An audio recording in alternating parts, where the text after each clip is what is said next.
Good morning, students. I hope you all must have completed question answers of last two chapters. Today we will start with a new chapter, that is light, reflection and refraction. We see a variety of objects in the world around us. However, we are unable to see anything in a dark room. On lightening up the room, things become visible. So what makes things visible? That is light. During the day we get sunlight. So it is light which makes things visible. So what is light? Light is a form of energy. And it is that form of energy which produces the sensation of sight.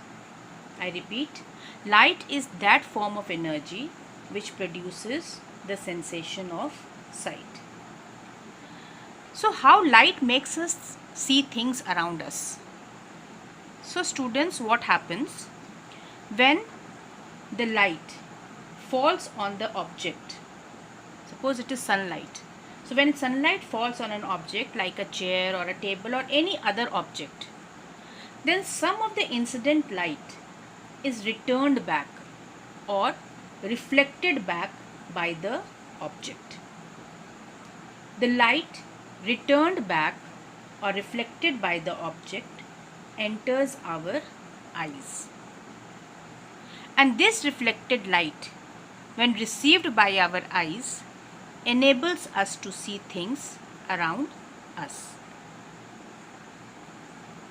We are also able to see things through a transparent medium. When we take two medium, if we take a transparent and an opaque medium, we find that we are able to see things through a transparent medium. Why? Because light can pass through it. Light is transmitted through a transparent medium, while light cannot pass through an opaque object. So we are not able to see through an opaque object. There are a number of common phenomena associated with light, such as image formation by mirrors, the twinkling of stars, the beautiful colors of a rainbow, bending of light by a medium, and so on.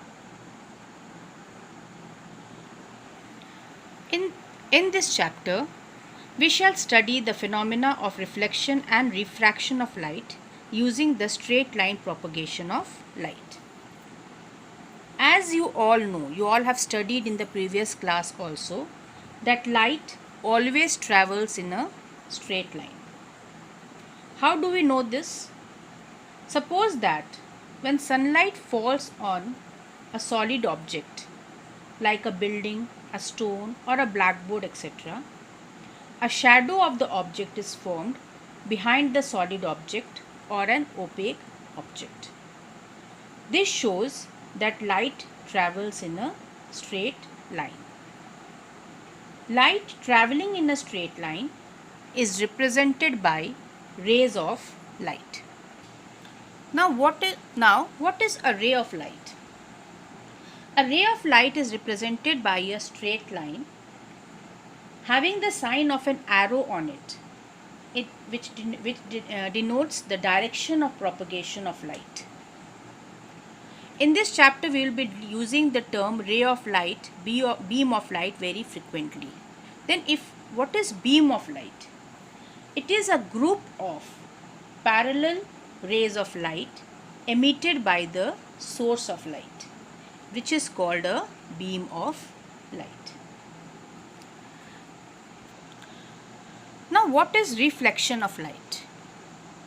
The bouncing back of light to the same medium after striking a surface is called reflection of light. This is the definition of reflection of light.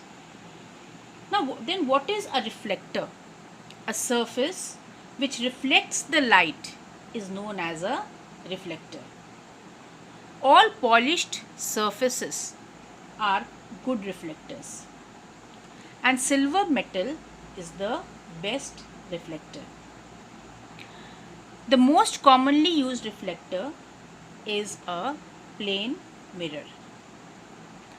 Now let us understand some terms which we will be using in the reflection of light. Now suppose that a ray of light, AO is the ray of light which is incident at point O. When it strikes, this is the plane mirror, this part is the reflecting part, and this is the back side or the polished part. When the ray of light strikes the mirror at point O, this point O is known as the point of incidence. After striking the mirror, the incident ray, this AO is known as the incident ray of light. It gets reflected back in the same medium. So this OB is known as the reflected ray of light. ON is the perpendicular drawn at the point of incidence, which is known as normal. Now, so what is incident ray of light? A ray of light falling on a reflecting surface is known as incident ray of light. What is reflected ray of light?